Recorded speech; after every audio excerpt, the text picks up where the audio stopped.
Counselling के लिए first round के लिए सीट अलॉटमेंट का रिजल्ट आ चुका है। अब आपके नहीं समझ में आ रहा है कि मुझे क्या करना चाहिए, मुझे कॉलेज मिला या नहीं मिला, क्या करना चाहिए, वो भी स्टूडेंट के बारे में बताऊंगा। जिनको कॉलेज नहीं मिला है उनको किस तरह से अपनी काउंसलिंग करके सेकंड राउंड में अपनी सीट को ले लेना है, किस तरह से काउंसलिंग करें कि सेकंड राउंड में सीट मिल जाए, उनके बारे में भी मैं आपको यहाँ पर बताने वाला हूँ। साथ में उन स्टूडेंट्स के बारे में बताऊंगा जिनको कॉलेज मिल गया है और अब उनको अपने कॉलेज को चाहिए, उनको लेना है उस कॉलेज को जो उनको मिल चुका है। सीट अलॉटमेंट रिजल्ट में आप जब जाएंगे, लॉग इन करेंगे अपने एप्लीकेशन नंबर पासवर्ड के साथ, तो आपको अब एक सीट अलॉटमेंट का लेटर, जैसे आपका स्कोर कार्ड आया था यानी कि रिजल्ट आया था, उसी तरीके से एक सीट अलॉटमेंट का लेटर दिख रहा है, उसमें कॉलेज दिख रहा है। तो आपको क्या करना चाहिए, जिसको नहीं मिला है उसे क्या करना चाहिए, चलिए डिस्कस करते हैं एक एक करके। सबसे पहले तो फर्स्ट राउंड के लिए जो आपकी चॉइस फिलिंग थी वो डेट आपको क्लियर है, 12 से 14 तारीख तक आपने अपनी चॉइस फिल किया था। फिर उसके बाद सीट अलॉटमेंट का रिजल्ट आपका 15 जुलाई यानी कि 15 जुलाई को आपका आ गया था।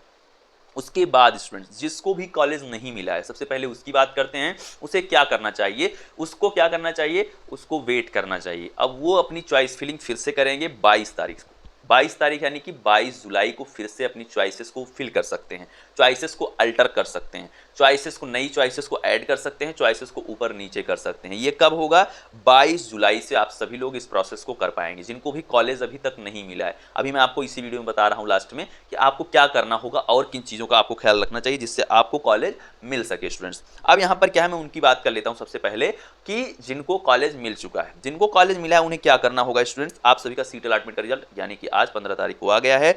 आप सभी को ऑनलाइन फी डिपॉजिट करना होगा, सीट एक्सेप्टेंस काउंसलिंग फी देना होगा 3000 रुपया। इसकी पेमेंट आप कर देंगे कल से हो गया यानी कि 16 से 19 तारीख के बीच में आपको इस फी को दे देना है, यानी कल ही आप दे दें इस फी को। क्यों, क्योंकि उसके बाद 16 से 19 तारीख के बीच में ही आपको जाना है डिस्ट्रिक्ट हेल्प सेंटर। सुबह आप पेमेंट कर दीजिएगा, दोपहर तक आप चले जाइएगा डिस्ट्रिक्ट हेल्प सेंटर पे, वहां जाके आप अपना डॉक्यूमेंट वेरिफिकेशन करवाएंगे फिजिकली प्रेजेंट होके।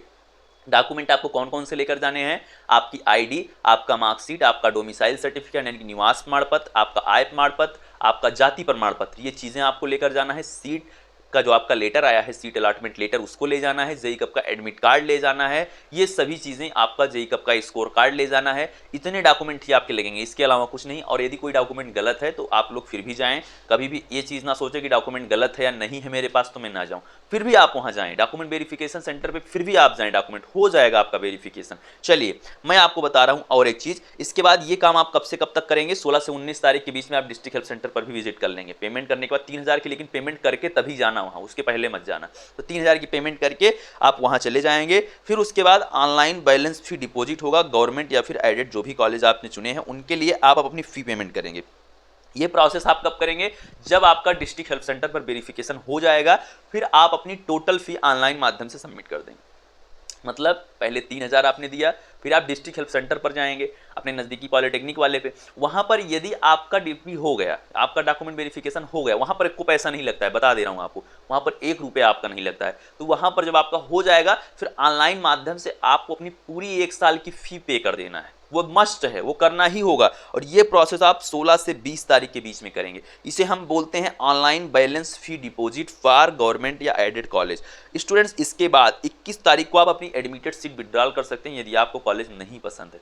तो ये चीज़ है कि इतनी प्रोसेस आपको करने होंगे।